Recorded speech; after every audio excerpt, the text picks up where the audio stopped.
20. Department of Veterans Affairs, Brooks D. Tucker. Mission Statement. The Department of Veterans Affairs, VA, is the primary provider of healthcare, benefits, and memorial affairs for America's veterans and their families. The VA has the noble responsibility to render exceptional and timely support and services with respect, compassion, and competence. The veteran is at the forefront of every VA process and interaction. The VA must continually strive to be recognized as a best-in-class, veteran-centric system with an organizational ethos inspired by and accountable to the needs and problems of veterans, not subservient to the parochial preferences of a bureaucracy. Overview. At the end of the Obama administration, the VA was held in low esteem both by the veterans it served and by the employees who served these former warriors. Eroding morale caused by the downstream effects of a healthcare access crisis in 2014 led to the resignation of Secretary Eric Shinseki and extensive oversight investigations by Congress from 2015 to 2016. By 2020, however, the VA had become one of the most respected U.S. agencies. This significant progress was due in part to the leadership of Secretary Robert Wilkie, 2018 to 2021, and his team of political appointees and career senior executives, many of them veterans, who led the effort to ensure that the VA became veteran-centric in its governance decisions and fostered a more positive work environment. This mindset translated into a department that was better attuned to employees' and veterans' needs and experiences in the daily operations of healthcare, benefits, and memorial affairs. During that period, the VA received the largest number of watershed congressional authorizations to reform its healthcare and benefits that it had received since the post-Vietnam War years, along with historic increases in annual appropriations, which have tripled since the last full year of the George W. Bush administration. The current VA leadership team of Biden appointees has adopted some of their predecessors' governance processes. However, they have not sustained the previous administration's commitment to a genuine veteran-centric philosophy, most notably with respect to the delivery of healthcare, and harbor a bias toward expanding the unionized federal employee workforce that has not always been aligned with a focus on veteran-centric care. There also is growing concern in Congress and the veteran community that the VA is poorly managing and in some cases disregarding provisions of the VA mission, maintaining internal systems and strengthening integrated outside networks. Act of 2018 that codify broad access for veterans to non-VA healthcare providers. Efforts to expand disability benefits to large populations without adequate planning have caused an erosion of veterans' trust in the VA enterprise.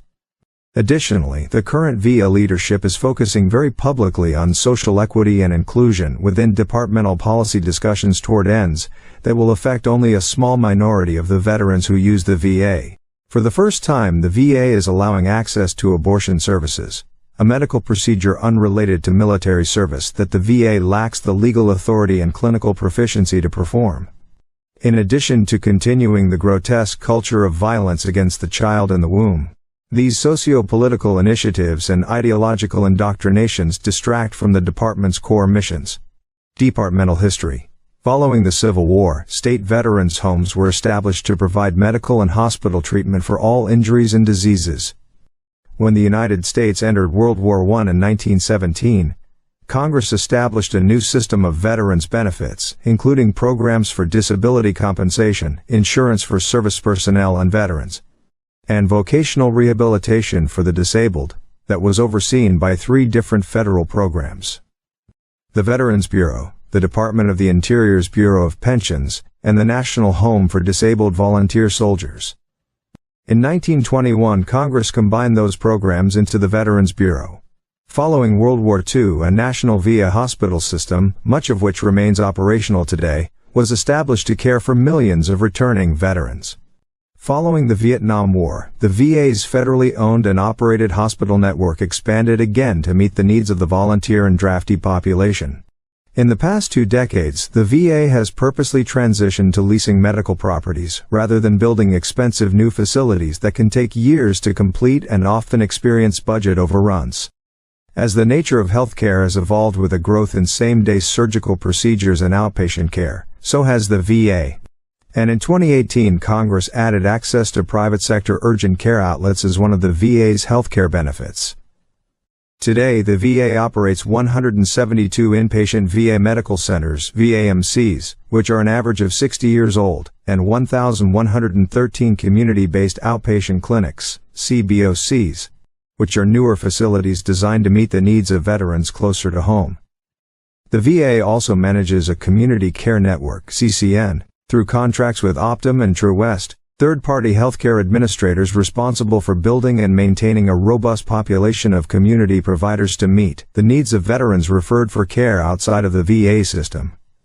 Currently, approximately 6.4 million veterans out of 18 million nationally, and out of the 9.1 million who are enrolled, use the VA for healthcare. The remainder use employer-sponsored plans, TRICARE, Medicare, and Medicaid. The disability benefit system evolved significantly in the years between the Cold War era and the global war on terrorism, a period when the VA enrolled large numbers of veterans from World War II, Korea, and Vietnam who were seeking disability benefits and healthcare. Disability compensation is the largest VA benefit, but there also are dozens of others, the next largest of which are the GI Bill and the Home Loan Guarantee. These benefits are administered through 56 regional benefits offices, RBOs, and hundreds of satellite sites around the country. The Agent Orange Act of 1991 significantly expanded the scope of disability benefits for those who had deployed to Vietnam, and the cost of those benefits began to increase dramatically as the Vietnam generation of veterans aged and began to experience adverse health conditions, some of which were presumed to have been caused by defoliant chemicals used in Southeast Asia. In 2016 and 2017, a burdensome backlog of appeals of denied disability claims from multiple wartime generations, a backlog, numbering in the hundreds of thousands, led to a joint effort by the VA, Veteran Service Organizations (VSOs), and Congress to pass legislation that streamlined appeal processes. Implemented in 2017, this historic good governance success has helped the VA to reduce the number of these appeals dramatically. The Sergeant First Class Heath Robinson, honoring our promise to address comprehensive toxics, PACT Act of 2022 addressed adverse health outcomes presumed to be the result of veterans' exposure to airborne toxins during the global war on terrorism and further expanded disability benefits to the most recent generation of veterans. These ambitious authorities, like the 1991 authorities, have the potential to overwhelm the VA's ability to process new disability claims and adjudicate appeals. Currently, the VA is seeking to hire large numbers of personnel to process these claims while exploring the use of an automated process to accelerate claims reviews and decisions. The ever-present lag in the hiring and training of new employees could result in major problems with the timely adjudication of benefits well into the next administration in 2025. In sum, the VA for the foreseeable future will experience significant fiscal, human capital and infrastructure crosswinds and risks. Budgets are at historic highs, and with a workforce now above 400,000, the VA is contending with a lack of new veteran enrollees to offset the declining population of older veterans. Recruitment of medical and benefits personnel has become more challenging. Veterans are migrating from the northern states to the southern and western states for retirement and employment. Meanwhile, VA information technology, IT, is struggling to keep pace with the evolution of patient care and record-keeping. Consequently, VA leaders in the next administration must be wise and courageous political strategists, experienced managers to run day-to-day operations more effectively, innovators to address the changing veteran landscape, and agile fixers to mitigate and repair systemic problems created or ignored by the present leadership team. Veterans Health Administration, VHA. Needed reforms. Rescind all departmental clinical policy directives that are contrary to principles of conservative governance, starting with abortion services and gender reassignment surgery. Neither aligns with service-connected conditions that would warrant VAs providing this type of clinical care, and both follow the left's pernicious trend of abusing the role of government to further its own agenda. Focus on the effects of shifting veteran demographics. At least during the next decade, the VA will experience a significant generational shift in its overall patient population. Of the approximately 18 million veterans alive today, roughly 9.1 million are enrolled for VA healthcare, and 6.4 million of these enrollees use VA healthcare consistently. These 6.4 million veterans are split almost evenly between those who are over age 65 and those who are under age 65, but the share of VA's healthcare dollars is spent predominantly in the over 65 cohort. That share increases significantly as veterans live longer and use the VHA system at a higher rate. VHA enrollments of new users are increasingly at risk of being exceeded by the deaths of current enrollees, primarily because significant numbers of the Vietnam generation are reaching their life expectancy. The generational transition from Vietnam-era veterans to post-9/11 veterans will take several years to complete. The ongoing demographic transition is a catalyst for needed assessments of how the VA can improve the delivery of care to a numerically declining and differently dispersed national population of veterans, a population that is more active, reaching middle age or retirement age, and migrating for lifestyle and career reasons. At the center of the VH's evolution during this generational transition is an ongoing tension, some of it politically contrived, between direct care for veterans provided from inside the VHA system, and community care for veterans who are referred to private providers participating in the VHA's two community care networks, CCNs. In recent years, the budget for community care has grown as demand from veterans has risen sharply, sometimes outpacing the budgets for community care at individual VAMCs. The Trump administration made community care part of its veteran-centric approach to ensure that veterans would be able to participate more fully in their health care decisions and have options if or when the VHA was unable to meet their needs. The Biden administration has watered down that effort, has sought various procedural ways to slow the rate of referrals to private doctors, and at some facilities is reportedly manipulating the community care access standards required by the VA Mission Act of 2018.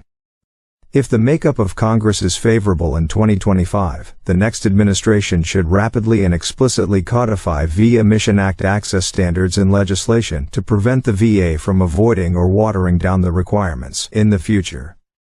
First and foremost, a Veterans Bill of Rights is needed so that veterans and VA staff know exactly what benefits veterans are entitled to receive, with a clear process for the adjudication of disputes, and so that staff ensure that all veterans are informed of their eligibility for community care.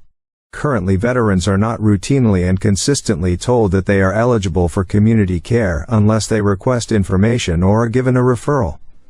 To strengthen community care, the next administration should create new secretarial directives to implement the VA Mission Act properly.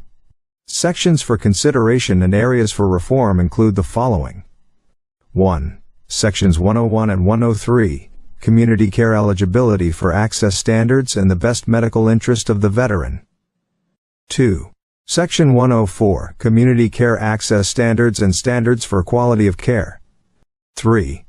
Section 121, Developing and Administering an Education Program that teaches veterans about their healthcare options available from the Department of Veterans Affairs. 4. Section 152. Returning the Office for Innovation of Care and Payment to the Office of Enterprise Integration, with the joint governance process set up with the VHA. 5. Section 161, Overhauling Family Caregiver Program Expansion, which has gone poorly, so that it focuses on consistency of eligibility and awareness that the most severely wounded or injured may require the program indefinitely. Require the VHA to report publicly on all aspects of its operation, including quality, safety, patient experience, timeliness, and cost-effectiveness. Using standards similar to those in the Medicare Accountable Care Organization program so that the government may monitor and achieve continuous improvement in the VA system more effectively. Encourage VA medical centers to seek out relevant academic and private sector input in their communities to improve the overall patient experience. Budget. Conduct an independent audit of the VA similar to the 2018 Department of Defense (DoD) audit to identify IT, management, financial contracting, and other deficiencies. Assess the misalignment of VHA facilities and rising infrastructure costs.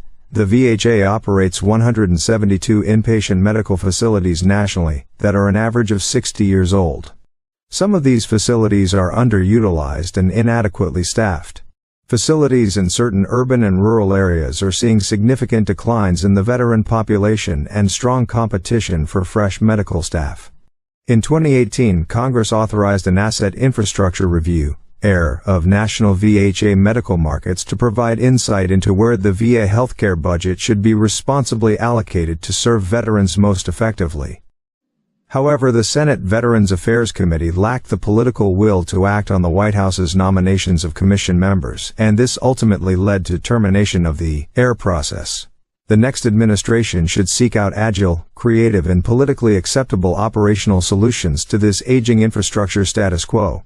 Reimagine the healthcare footprint in some locales, and spur a realignment of capacity through budgetary allocations. Specifically, 1. Embrace the expansion of community-based outpatient clinics (CBOCs) as an avenue to maintain a VA footprint in challenging medical markets without investing further in obsolete and unaffordable VA healthcare campuses. 2. Explore the potential to pilot facility-sharing partnerships between the VA and strained local healthcare systems to reduce costs by leveraging limited talent and resources. Personnel. Extend the term of the Undersecretary for Health (USH) to 5 years. Additionally, authority should be given to reappoint this individual for a second 5-year term, both to allow for continuity and to protect the USH from political transition. Establish a Senior Executive Service (SES) position of VHA Care System Chief Information Officer (CIO), selected by and reporting to the Chief of the VHA Care System with a dotted line to the VA's CIO. Identify a workflow process to bring wait times in compliance with VA Mission Act required time FRMEs wherever possible. 1.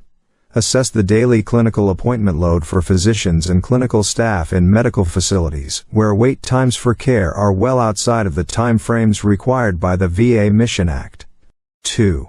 Require VHA facilities to increase the number of patients seen each day to equal the number seen by DoD medical facilities, approximately 19 patients per provider per day. Currently, VA facilities may be seeing as few as 6 patients per provider per day. 3. Consider a pilot program to extend weekday appointment hours and offer Saturday appointment options to veterans if a facility continues to demonstrate that it has excess capacity and is experiencing delays in the delivery of care for veterans. 4. Identify clinical services that are consistently in high demand but require cost-prohibitive compensation to recruit and retain talent, and examine exceptions for higher competitive pay. 5. Assess the medical facilities where community care is readily available but referrals for community care are below the averages in other similar markets, referrals expiring are above the average, and/or canceled appointments are above the average. Identify reasons and factors and consider possible ways to improve timeliness and responsiveness for veterans. 6. Further explore how to leverage telehealth to reduce personnel costs across the enterprise and serve veterans. Continue to pursue expansion of broadband services to remote and rural areas. 7. Assess recruitment and retention in highly competitive medical markets to identify common limiting factors for attracting high-demand, specialized occupations. 8. Consider aggressively recruiting retired physicians who desire to serve veterans. 9. Consider expanding VA tuition assistance in exchange for reciprocal service in rural or understaffed VAMCs. 10. Examine the surpluses or deficits in mental health professionals throughout the enterprise, recognizing that the department needs a blend of social workers, therapists, psychologists, and psychiatrists with a focus on attracting high-quality talent. Conduct a high-priority assessment of electronic health record (EHR) transition delays and functionality problems. VA innovation in healthcare for the next 20 years and beyond will rest squarely on the timely implementation of the new VHA EHR in coordination with the DoD's parallel pacing effort. The VA's EHR rollout has been blocked by technical delays at local facilities where personnel have raised safety concerns and infrastructure has not been modernized to accept the new system. Veterans Benefits Administration (VBA) needed reforms. The most evident and ongoing concern is the complexity of benefits, which can lead to confusion for the veteran and, if not mitigated early in the veteran's interactions, long-term distrust of and animosity toward the VA. Wholesale benefits reform is unnecessary and politically a third rail. But effective managerial approaches and technology tools that currently exist in the private sector could be employed to improve existing VBA activities. This problem is most pronounced in the disability claims process, which needs more and better management attention focused on streamlining the procedures involved in processing claims and administering benefits. The VA must improve timeliness of claim adjudication and benefits delivery. Veterans want the VBA to provide timely responses to requests for benefits support, render empathetic customer service and understandable explanations of those benefits, and deliver those benefits without frustrating delays, weeks, not months. Identify performance targets for benefits, report publicly on actual performance each quarter, and use these metrics to drive consistent improvement. Develop a new Pilot Express 30 commitment for a veteran's first fully developed disability compensation claim, and organize the VBA to complete the first claim in 30 days. Hire more private companies to perform disability medical examinations. Delays in completing the examinations could be eliminated with more external capacity. Increase automation. Hiring additional staff to process claims is costly, is inflexible, and has yielded mixed results. Attempting to change laws and regulations simply to adjudicate claims would be a Herculean effort given their complexity. The best way to provide benefits faster and more accurately is by using technology to perform most of the work. Technology currently exists in the private sector, but the VBA lacks the expertise to use it. This would be more of an organizational challenge than a technology hurdle. Reduce improper payment and fraud. About $500 million is improperly paid out each year. Better tools, training, and management could reduce this substantially, but rule changes at the departmental level would be needed. Budget. The VA Schedule for Rating Disabilities, VASRD, has assigned disability ratings to a growing number of health conditions over time. Some are tenuously related or wholly unrelated to military service. The further growth in presumptive service-connected medical conditions pursued by Congress and veteran service organizations, begun with Agent Orange and most recently for burn pits airborne toxins, has led to historic increases in mandatory VBA spending in recent years. The VA has a time-phased plan to reassess the VASRD and its ratings for compensation, but this internal process can be slow and laborious, requires Office of Management and Budget (OMB) approvals, and can become politically charged both in Congress and with VSOs.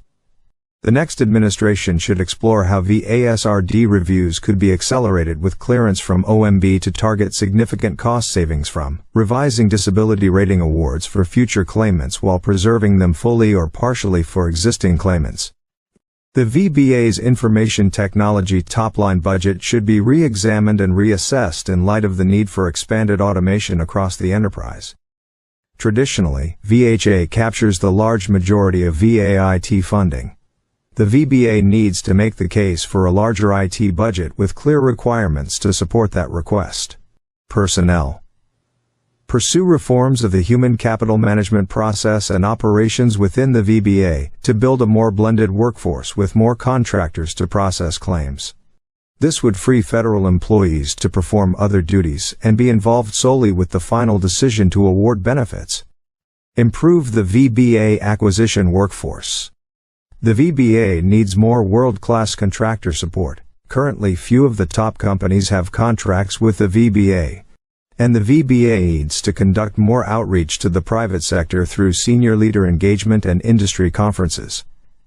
To identify more effective and efficient ways to complete claims, establish a knowledge exchange program with top-tier private sector companies that do similar work. The VBA is fundamentally a financial services organization. A significant amount of its work has a private sector analog that could be leveraged to improve service to veterans. For most of its existence, the VBA has been a risk-averse, insular, paper-based organization, implementing technology only over the past decade. This insularity has led to a predominantly build-it-ourselves approach, partly because VBA staff has limited experience or insight into current private sector tools and methods, and partly because the VBA struggles to compete with the VHA for IT funding. Senior executive leadership needs more innovators and trailblazers, qualities that have sometimes been lacking in the VBA's senior ranks. Recruiting a more relevantly knowledgeable and technologically savvy team, along with robust political control of the VA, could bring about better solutions to the VBA's workflow challenges. Human Resources and Administration, HRA. Needed reforms. Rescind all delegations of authority promulgated by the VA under the prior administration.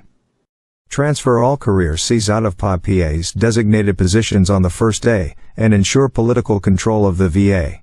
Take a close and analytically critical look at where hybrid and remote work is a net positive as a functional necessity and where in-person collaboration and presence will help to instill a strong work ethic and a more cohesive environment for productivity from the Office of the Secretary across the headquarters enterprise.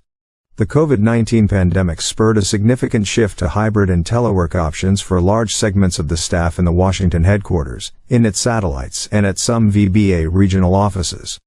The remote work expectation has been amplified and formalized within the Biden administration team at VA, to the extent that the current secretary, deputy secretary, and their staffs are not in office as a matter of a routine presence, while VA staff in Washington, D.C. have limited in-person meetings, relying more frequently on video conference calls. The short-term and long-term effects of this policy on the department are unknown, but generally, the policy may be undermining the cohesiveness and competencies of some staff functions and diluting general organizational accountability and responsiveness. Budget. Expedite the acquisition of a new Human Resources Information Technology (HRIT) system. The current system is not user-friendly, has minimal fusion, middleware capacity, and is not conducive to data-driven personnel decisions. Personnel data needs to be organized and managed to its full potential. The HRIT system, associated databases, and other shadow personnel systems have no shortage of data. The problem comes with effective management of the data. Broaden pay and benefits in critical VA skill sets beyond medical care occupations to be more competitive with private sector industry.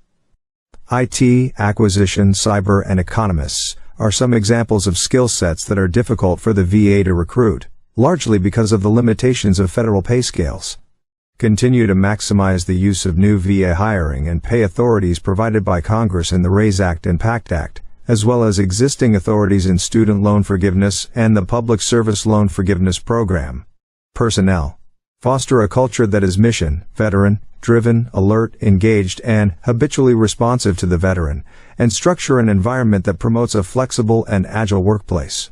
Increase employee satisfaction experience to improve recruitment and retention of VA personnel. Go beyond the traditional focus on the extrinsic monetary pay and bonuses, and seek creative ways to instill teamwork, loyalty, and pride.